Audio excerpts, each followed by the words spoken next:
Charlie. How you doing? All right, thank you for talking to me about this. I really appreciate it. No problem, no problem. So we've been working together for about a year now. Yeah, it's been a minute still. It's been a minute, yeah. So first of all, do you want to tell me a bit about what things were like for you before shift, before you met me? Like, stay up and down, just like they're negative. Just stressful. Do you want to explain a bit more about what was up and down, what was so negative, what was going on? Like, placements just keep breaking down. Placements were just like far away, like they placed you in different places. They kept moving me far away from my family. It was just like very stressful.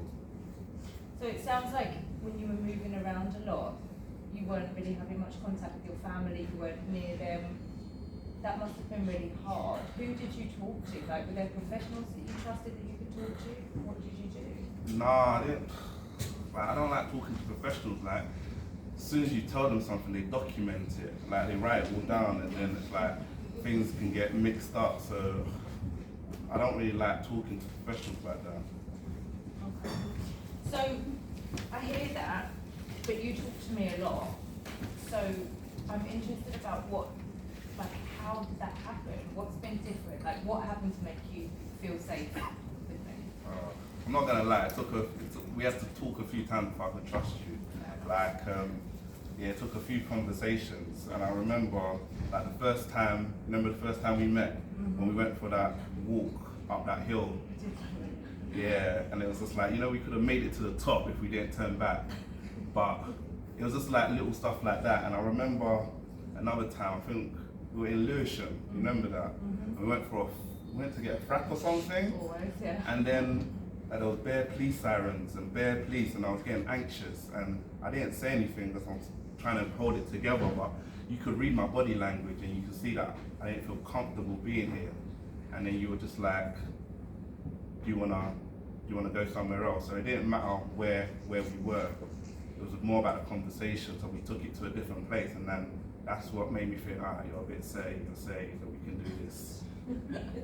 Okay, that's really nice.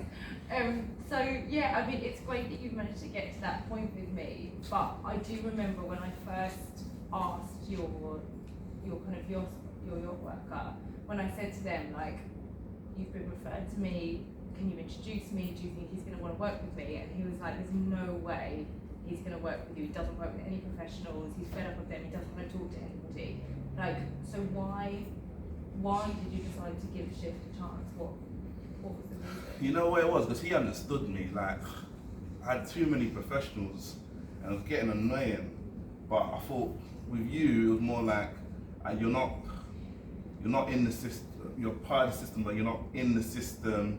And I think like when we were speaking and stuff, you kind of give it like a different kind of context. And I thought, let me give this a chance. Maybe this could work.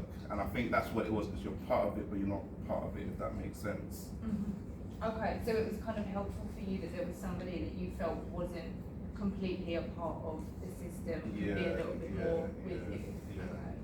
So what do you think, like having me, so it sounds like it's been really good for you that you've had someone to talk to and somebody that you can trust a bit more, but what do you think you actually, like what have we achieved? Like what's changed because of this? I think like you're able to, so like for instance CAMS now, when I said I needed a reassessment, but they weren't trying to hear it, and like you kind of push, because they said I'm living in Surrey now, that they can't see me, but you pushed and pushed and pushed. My mental health was deteriorated, and then we got the assessment, and then the assessment got done, and then also you got me in that CSCS schools as well, so I'm happy about that. But I think another thing is like, you help me articulate what I want to say. Like, because sometimes when I speak, it doesn't come out properly. It's like I get annoyed, I get angry, and what I want to say doesn't come out. But you're able to like know what I want to say, and then put it into a way that I guess professional language, so they understand, so sort of thing. So I can get my point across like that. And I think that's where you helped me a lot. But then also like contact with my family as well. Like moving in placements, I didn't get to see my family for a long time because I was far away. And then sometimes, like, I remember that time when I was in school. You remember when I was in school? They didn't even let me have a phone, so I couldn't even contact my mom. And it was just like, it was just bare sticky. But you kind of helped me knock down those barriers. So you've helped a lot. So that's why, you know, this service is a good service. So when you think about kind of us being like a year into working together, It's been a year. and we've got about 6 months left. So what do you think after we've had that 18 months? How do you think you're going to kind of take some of that forward? Because this would all be pointless if things were only good or better when I'm here.